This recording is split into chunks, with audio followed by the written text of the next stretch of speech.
All right, welcome back.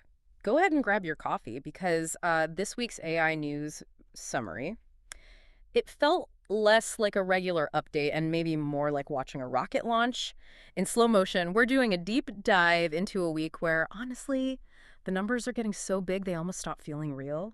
And at the same time, the safety concerns are shifting pretty rapidly from just hypothetical to, well, almost existential. Yeah, it's kind of the perfect snapshot of where the industry is right now, isn't it? You've Mhm. got this unprecedented scale, huge ambition, running like headlong into really fundamental questions about control Yeah. and reliability. Exactly. So our mission today really is just to cut through all that noise, the funding rounds, the new models, the legal stuff, and just pull out the 3 or 4 insights that you absolutely need to know to sort of understand the landscape. Right.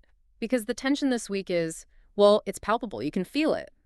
On one side, you have these truly staggering amounts of capital being committed, building compute capacity that's measured in like regional power grids, literally. Yeah. And then on the other side, you have the biggest labs focusing on these really essential engineering challenges like, hey, wait a second. If this system gets truly smart, how do we actually make sure it cooperates when we try to turn it off? And what's fascinating there, I think, is the goal isn't just to build. It's to build faster and bigger than anyone else. That creates massive market leverage. Which brings us right into our first huge story then, the compute arms race. You know the game has fundamentally changed when $100 billion is just the starting line. Okay, let's unpack this a bit. We absolutely have to start with the Nvidia OpenAI deal. Right. They're calling it the biggest AI infrastructure project in history. Nvidia committing up to $100 billion to OpenAI. That's not just like writing a big check. No kidding. That's Nvidia basically locking in a foundational customer for potentially the next decade. $100 billion. It's genuinely hard to even picture that kind of cash. But it translates it directly into hardware, right? Deploying 10 gigawatts GW worth of NVIDIA systems, Yeah. millions of GPUs. This is where market power is bought and sold, isn't it? Absolutely. And if you connect this to the urgency Sam Altman is talking about, it starts to make a certain kind of sense. OpenAI's CEO followed up pretty quickly with a detailed blog post. He outlined their whole infrastructure push. Get this. The plan is to build 1 GW of new AI capacity every single week. Every week. 1 gigawatt. That sounds almost impossible. Why that speed? Why the breakneck velocity? Why do they need capacity at that kind of scale?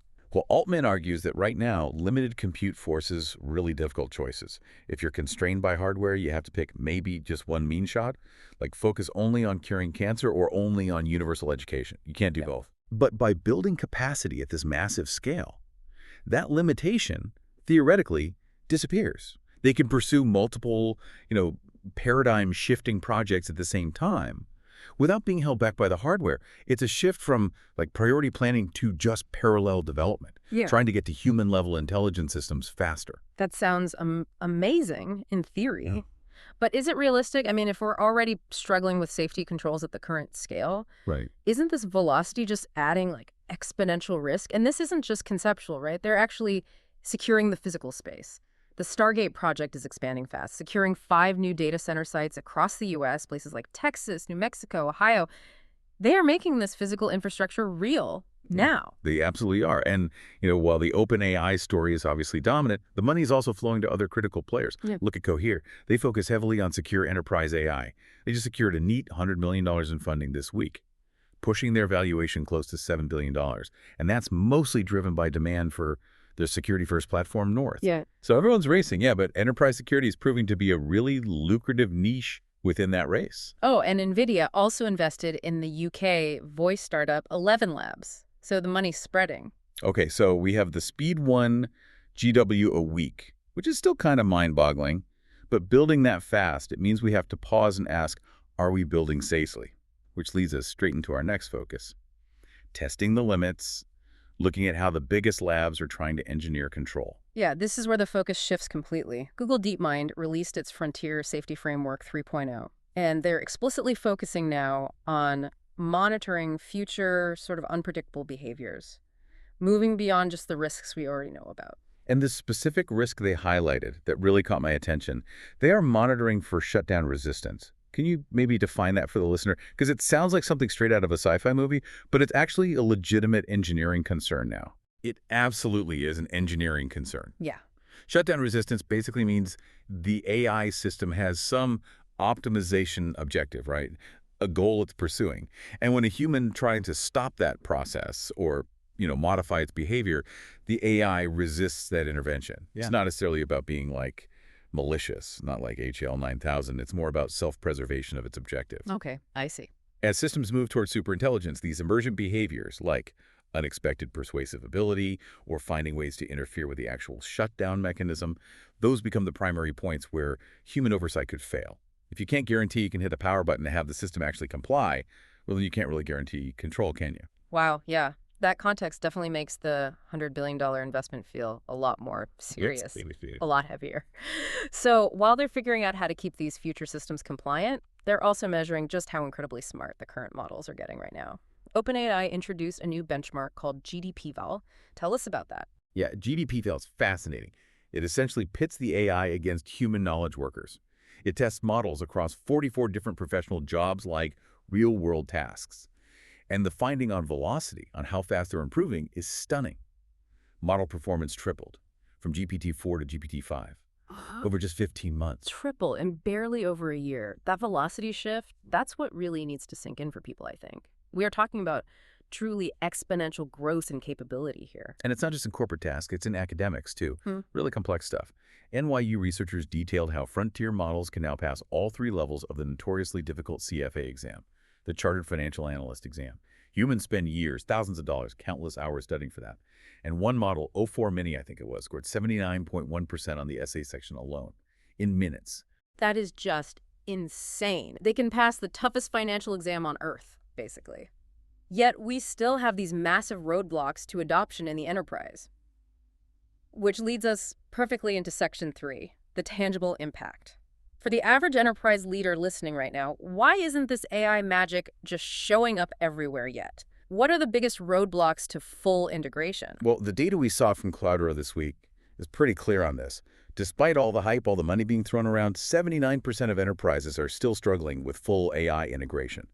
Only 21% report actually having achieved it. That's a huge gap. 79% still struggling.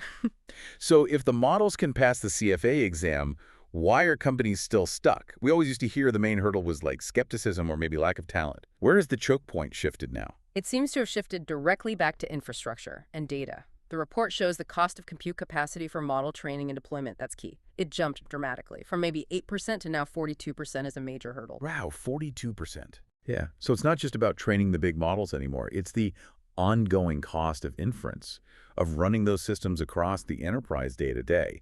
And maybe even more critically, most companies still lack access to 100% of their own organizational data. It's siloed. Ah, I see. So you can't train an AI to run your company efficiently if it can only see like half the files because they're locked away in old legacy systems. Infrastructure efficiency and data accessibility, those are the real bottlenecks slowing down that 79%. Precisely.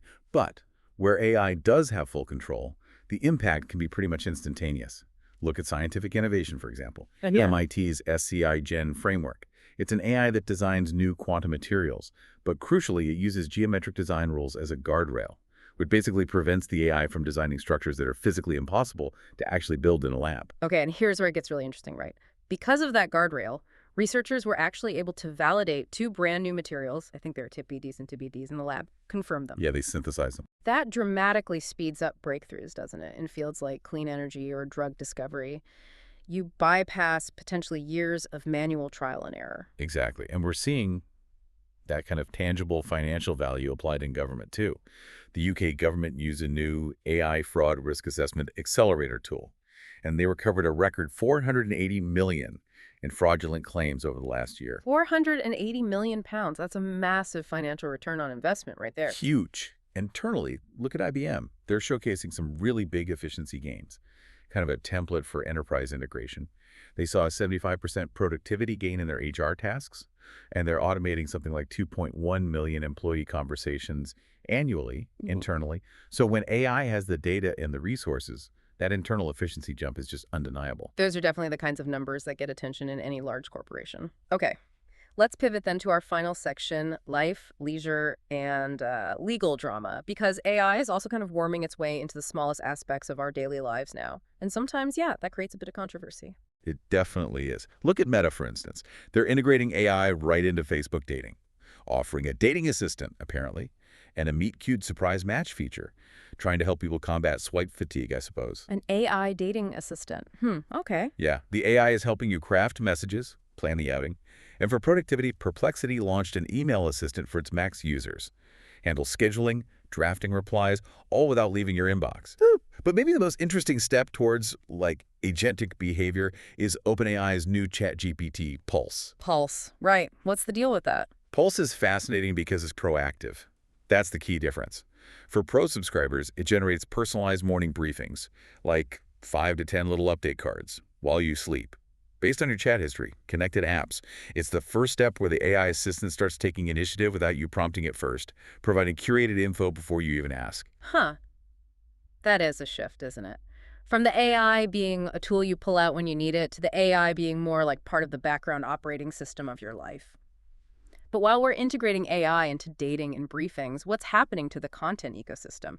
We heard Spotify had a massive cleanup this week. Yeah, they had to react pretty quickly. Spotify announced new AI safeguards, and they revealed they have already removed over 75 million AI spam tracks from the platform. 75 million. Yeah, it just shows the sheer volume of synthetic content being dumped onto these platforms and the huge task they face in maintaining content integrity and also ensuring fair compensation for human artists.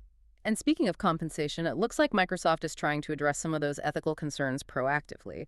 They're developing a publisher content marketplace. The idea is to pay news outlets when their articles get used by AI tools like Copilot. Securing quality data, yes, but also maybe building some goodwill there. Right. Okay, finally, you can't have this much money and speed flying around without some legal drama, I guess. Seems inevitable, doesn't it? Elon Musk's xAI is suing OpenAI. They allege systematic poaching of employees, specifically to steal trade secrets. The complaint is pretty detailed, apparently even mentioning former staff copying source code to personal devices while they were talking to an OpenAI recruiter. So, Wow. Okay. The talent war is definitely getting heated and ending up in court. So let's try and bring this full circle then. We started with the absolutely jaw-dropping scale, $100 billion, 1 GU a week, and this idea that AI is accelerating so fast it can pass the CFA exam in minutes. But what does all this mean for you, the listener, the learner, just trying to navigate this world right now? It seems to come down to this really crucial paradox revealed in a recent report. that's right, the Google Doro report. And it really summarizes the whole tension of the industry perfectly, I think. It showed that 90% of developers use AI tools daily. They rely heavily on them, often for hours a day. Wait, 90% use them daily? That sounds like full reliance, full trust, doesn't it? It sounds like full reliance on the speed and the capability. Yes, absolutely. But here's the kicker. The same report found that 30% of those developers trust the AI outputs a little or not at all. 30% trust it little or not at all. Wow. That's the core paradox, right? We are adopting the technology incredibly rapidly because it makes us unbelievably productive, but we're deploying it with this deep underlying skepticism about its accuracy, its reliability. That's fascinating. So it means even the people building this future are treating the AI, the one that passed the CFA exam, remember, like a very, very quick, maybe incredibly intelligent intern. It delivers 90% of the work, maybe, but you absolutely have to check every single line for correctness. Exactly that. The tension between that rapid adoption and the low trust. It means that no matter how sophisticated these systems get, human judgment, critical thinking, those are still the single most valuable skills. The machine provides the acceleration, sure, but the human provides the essential safety brake, the oversight. That is definitely something significant to mull over. We've seen the future of compute, and it is vast, it's expensive, and it seems it absolutely demands constant human oversight.